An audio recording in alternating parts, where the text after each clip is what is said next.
수요일 날 들어서 함께 나누고 싶은데 시간이 허락하지 않아가지고 우리 리더들은 이번에는 쉬고 이제 차기 리더들 우리 네 분의 집사님의 간증을 차례차례 정해 듣도록 하겠습니다. 먼저 정하나 집사님 박수.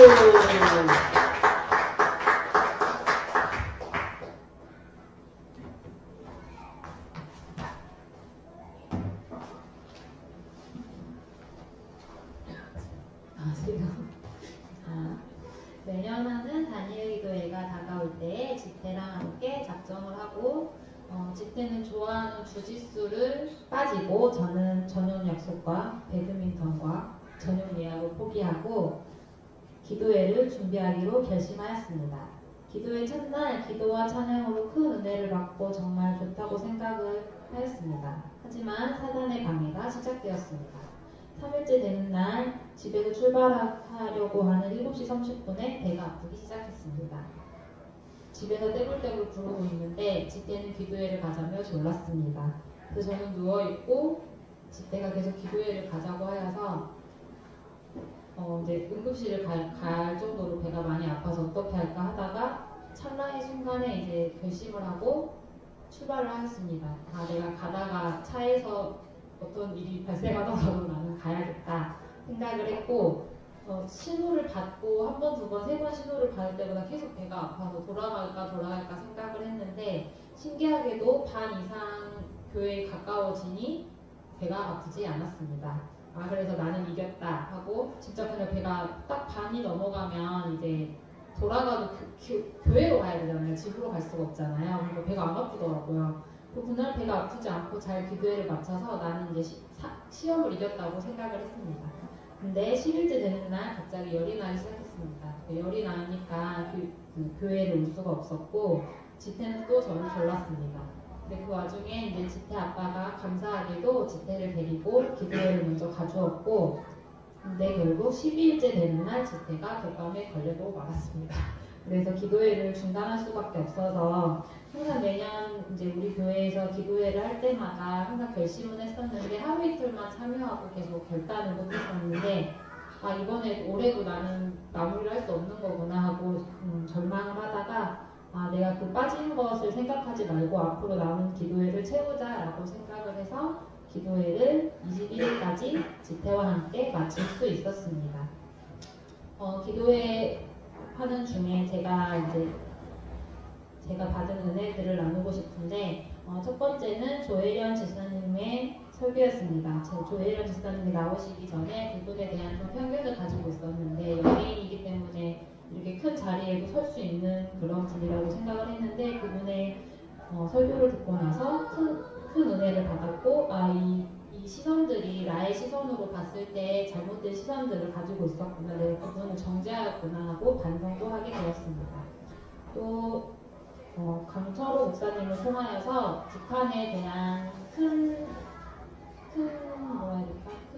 뭔가 그런 결심을 저에게 주셨고 기도를 할 수 있도록 저에게 허락하셨습니다.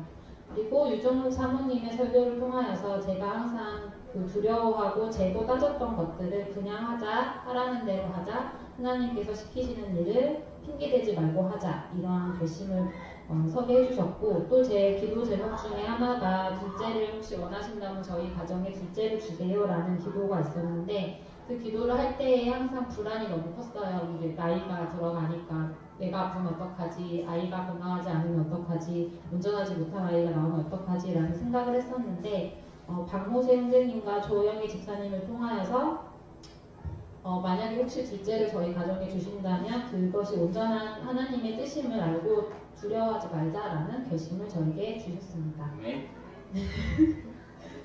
동의가 돼 있지는 않아요. 기도회를 하면 할수록 하나님께서 날량한 큰 계획이 있으심을 저에게 확신을 주셨고 그 기도회들을 통하여서 하나님과 만나는 시간을 가졌습니다. 또 크게 얻은 것은 감사하는 마음이었습니다. 처음에는 기도회를 함께 하지 못하는 남편에 대한 좀 불만이 있었는데 온전히 보내주는 것도 감사하게 생각을 해야겠구나 라고 남편에 대한 감사가 커졌고 기도할수록 제가 결핍이라고 생각했던 부모님에 대한 감사도 커져갔습니다. 또 작지만 소중한 나의 집도 감사하게 되었고 7평짜리 가게도 감사하게 되었고 우리 빛골 소망교회가 있어서 감사하고 목사님을 통한 말씀도 감사하고 사모님도 감사하고 또 기도의 동역자들이 아주 많음에 감사를 느끼게 되었습니다. 또 19살쯤 받은 방언 기도를 잘 활용하지 못하고 그냥 주신 것으로 끝냈었는데 이 기도회를 통하여서 기도하는 법과 방언을 주신 이유를 알게 되었습니다. 그래서 기도회가 끝날 즈음 지태와 함께 조혜련 집사님에게 영감을 얻어 성경 녹음을 하루에 5장씩 하자고 결심을 하게 되었고 또 우리 가족의 수요 예배를 결단하게 되었습니다. 이것도 말은 안 되겠습니다. 그리고 이제 목사님과 성경 공부를 하면서 느끼게 된 우리 하나님과의 많은 약속들을 약속 노트로 적어서 만들자고 결심을 하게 되었고 이제 지태와 매년 단일 기도회를 도전하자고 선언하였습니다. 제가 처음에 적었던 기도 제목들이 있는데 그 기도 제목들이 하나님의 시선으로 바뀌는 것을 경험하면서 늘 알고 있었지만 하나님이 정말 나와 함께 하시는구나 느낄 수 있는 시간이었습니다. 하나님이 저와 우리 가정과 우리 교회를 향한 크신 계획을 있으심을 확신하면서 기도와 말씀으로 준비되어질 수 있도록 함께 나아갔으면 합니다. 내년에는 꼭 모든 성도들이 현장에서 함께 단일 기도회를 함께 하길 바랍니다. 감사합니다.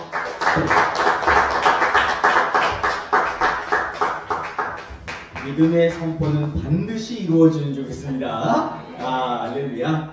네, 두 번째 우리 김은혜 집사님. 네, 박수.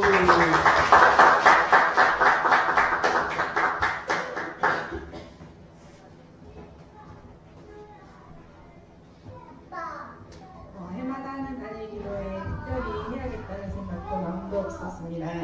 광고해 주셔서 시도는 해왔으나 집에서 핸드폰이나 TV로 연결해 하다 보니 집중은커녕 아이들에게 다녀오거나 화내며 작게 내야 중독 공부를 하거나 유튜브로 간증 내용들을 보며 그냥 감동적인 남의 이야기로만 생각했습니다. 올해도 3일 동안 TV로 연결해 보면서 가족이 한 가지라도 듣고 은혜 받기를 원하며 들어보았으나 나부터 집중이 되지 않아 다른 애와 별반 다르지 않게 문둥마는둥 하게 되어 반 포기 상태에 있는데 사모님께서 화구경 성경 공부 교회에서 참여하는 것을 적극 추천해 주시며 이번에 목사님께서 아이들과 함께 따로 어린이 기도회를 하신다고 하니 혹하기도 하고 아이들에게도 좋을 듯 싶어 수요 예배 겸하여 참여하게 되었습니다.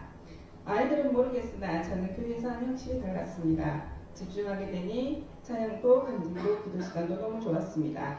저의 마음은 달라지고 또 교회에서 해야겠다는 마음이 생겼습니다. 그러나 여차저차 여건이 안 되어 참여하지 못하다가 안 되겠다 싶어 혼자라도 교회에 가야겠다 생각한 후 가족들에게 거의 통보식으로 말하고 다시 교회에서 단일 기도회를 참여하게 되었습니다. 며칠 남지 않아 아쉽기도 했지만 나머지라도 열심히 참여해 보기로 마음먹고 가려는데 이제 아이 아빠와 퇴근 후 집에 도착 시간이 맞지 않아 고민하다 20분 사이에 별일 있겠나 싶어 아빠 올 때까지 사고 치지 말고 있으라고 말하고 아이를 만나두고 나와버렸습니다. 첫날 조금 걱정이 됐으나 아무 이상 없길래 다음날 똑같이 가게 되었습니다. 다른 날마다 연애 시간이 되었고 그동안 마음속 깊이 해결되지 않았던 불편했던 감정들이 간증의 말씀과 기도로 생각이 변하고 감사가 되었습니다. 이번 단일 기도회를 참여하면서 처음부터 교회에서 했다면 아쉬움 남기도 하고 은혜의 자리를 사명하며 잘 참여해야겠다고 생각했습니다. 간증의 말씀들이 결코 남의 이야기가 아니라 내가 그 간증들을 되새겨 나의 신앙을 점검하고 하나님의 뜻을 알아가는 시간이라는 것을 알게 되었던 것 같습니다. 내년 2024년 단일 기도회를 지금부터 기대하며 이 은혜 까먹지 않고 잘 참여하도록 기도해야겠습니다. 오늘처럼 은혜의 자리를 사모하시는 집사님의 간증이었습니다. 우리 조현 집사님 엄청 헌신하셨네요. 애들 보시느라고. 내년에는 함께 하시면 더 좋겠습니다. 세 번째, 우리 이지원 집사님. 박수!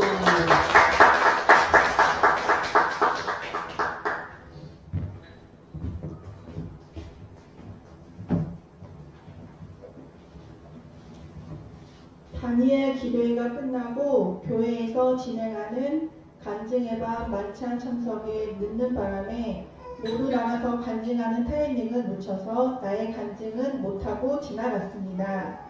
참 다행이라고 생각했다. 발표 울렁증이 있는 나에게 작은 인원이 있는 곳에서 하는 발표는 사실 떨리고 울렁거리기 때문이다. 그런데 집에 도착하니 문자가 와 있었다. 집사님, 오늘 간증 나는 못해서 아쉬우시죠? 주일 예배 때 간증해 주시면 어떨까요? 갑자기 울렁거리기 시작했다.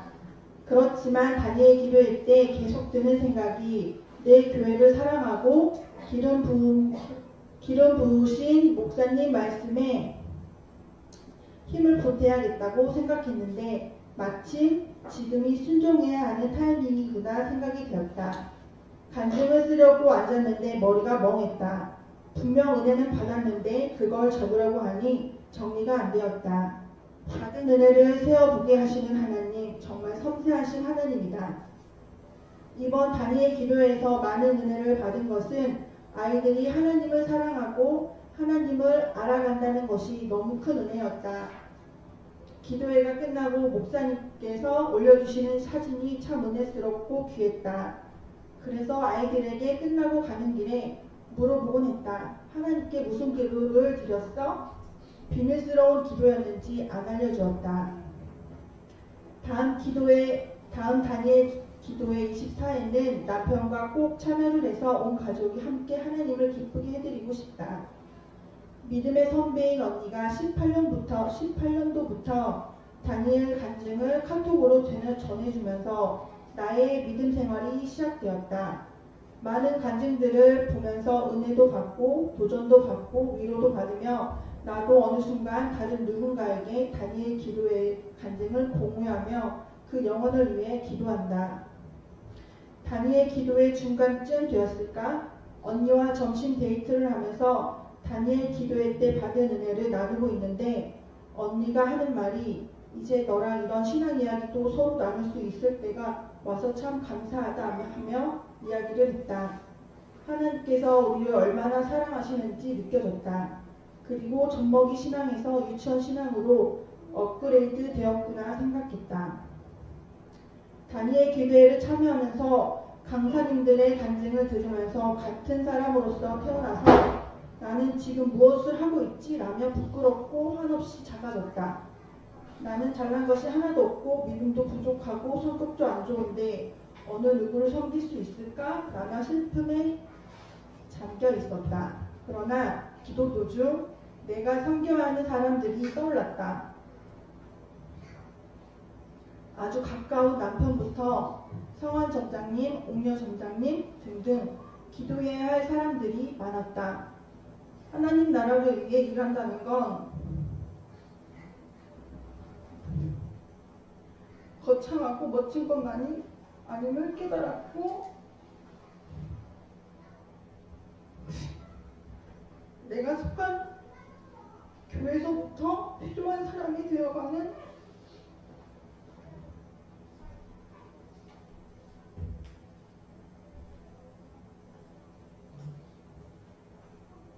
사람이 되라는 감동을 받았고 목사님 말씀에 순종하라는 마음이 들었다.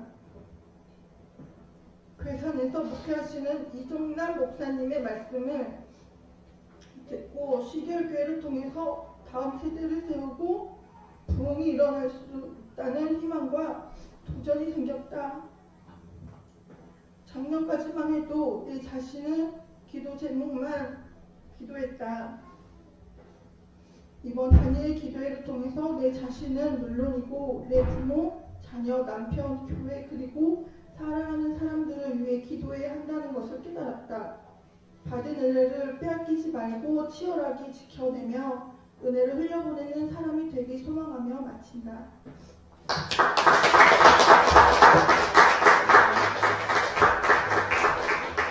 순종해 주셔서 감사합니다. 이 주옥 같은 간증을 못 들을 뻔했잖아요. 네, 나눠주셔서 감사합니다. 마지막으로 우리 지희봉 집사님 박수.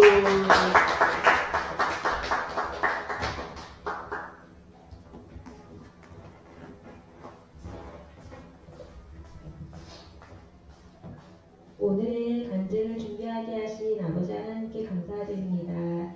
출산휴가와 육아휴직, 하나님께서 주신 오로지 하나님과 저와의 시간을 가질 수 있는 긴 여정의 시작을 다니엘 기도회로 문 열어주심에 더욱 감사할 수 있었습니다. 사랑하는 두 딸 이진 이서와 함께 참석하게 되어 저희 가정에 주신 은혜가 배가 되었고 2배, 3배로 하나님을 찬양할 수 있었습니다. 이번 다니엘 기도회를 통해 하나님께서 저에게 많은 은혜를 주셨습니다. 그중 단연 가장 큰 것은 우리 이진이가 하나님을 사랑한다 고백하고 꾀꼬리 같은 목소리로 찬양을 즐거이 부르고 땀을 뻘뻘 흘리며 율동하는 것이었습니다. 부족한 잠으로 매일 아침마다 일어나기 힘들어하면서도 교회는 꼭 가고 싶어 했던 이진이가 어찌나 대견스럽던지 날씨가 조금 추워졌다고 이서가 조금 보챈다고 온라인으로 기도에 참석하자 제안했던 제 자신이 부끄러워졌습니다. 개나리꽃 같은 작은 두 손을 모아 기도하는 이진이의 모습을 하나님이 보시고 얼마나 기뻐하실까 생각하니 이 모든 은혜에 감사할 수밖에 없었습니다. 하나님께서는 저에게 기도 제목들을 생각나게 해주셨습니다. 가족 복음화를 위해 기도하던 중 학창시절 저와 함께 신앙생활했던 둘째 언니의 가정을 위해 더 많이 기도하게 하셨습니다. 사회생활하면서 교회에 대한 적개심으로 마음의 문을 닫아버린 언니가 예수님의 첫사랑을 회복하기를 기도하였습니다. 그리고 육아휴직 후 저의 일할 곳을 위해 기도하게 하셨습니다. 지극히 작은 자, 낮은 자를 바라보라 하신 서진교 목사님의 간증을 통해서 다시 한번 제가 하고 싶은 일, 하나님이 원하시는 제가 서 있어야 할 곳을 위해 기도하게 하셨고 한국입양협회 설립자이신 스티브 모리슨 장로님의 간증을 통해서 그분의 롤 모델이 본인을 입양한 아버지인 것처럼 저도 우리 아이들의 롤 모델이 될 수 있도록 노력해야겠다고 기도하였습니다. 추후 이진 이서가 엄마를 기억할 때 기도하는 엄마의 모습을 떠올릴 수 있도록 가정에서 기도의 어머니가 되어야겠다 고백하였습니다. 10명의 자녀를 주신 이재순 선교사님의 가정처럼 저희 두 자녀를 하나님께서 충만하게 키워주실 것이라는 믿음을 갖게 하셨습니다. 그리고 조혜련 집사님의 간증을 통해 말씀 통독, 하나님 말씀 읽기에 도전하게 하셨습니다. 밤마다 제 팔목과 발목을 잡고 괴롭히는 사단의 가위 눌림에도 기도할 때마다 뇌에 산소가 통하지 않는 것 같은 어지러움으로 기도를 중단하게 하는 사단의 방해가 있을 때마다 더 크게 주여를 부르짖고 눈물로 하나님만 붙잡게 하셨습니다. 아주 큰 은혜와 감사를 고백하게 하시는 다니엘 기도회였습니다. 이번 다니엘 기도회는 처음부터 끝까지 감사의 고백이었습니다. 내게 주신 모든 은혜를 내가 여호와께 무엇으로 보답할까? 세상 모든 것들 부럽지 않고 예수님만으로 저의 마음이 충만합니다. 나의 믿음, 나의 소망, 나의 능력 모든 것이 하나님께 있다고 고백합니다. 나를 도우시고 힘주시는 아버지 하나님을 찬양합니다. 내가 기뻐도 감사이고 고난 가운데 있어도 감사이고 내 삶의 모든 것이 하나님께 감사임을 고백하며 앞으로 저희 가정과 저희 삶에 빛이 되실 여호와 하나님을 기대하고 찬양하며 저의 간증을 마치겠습니다.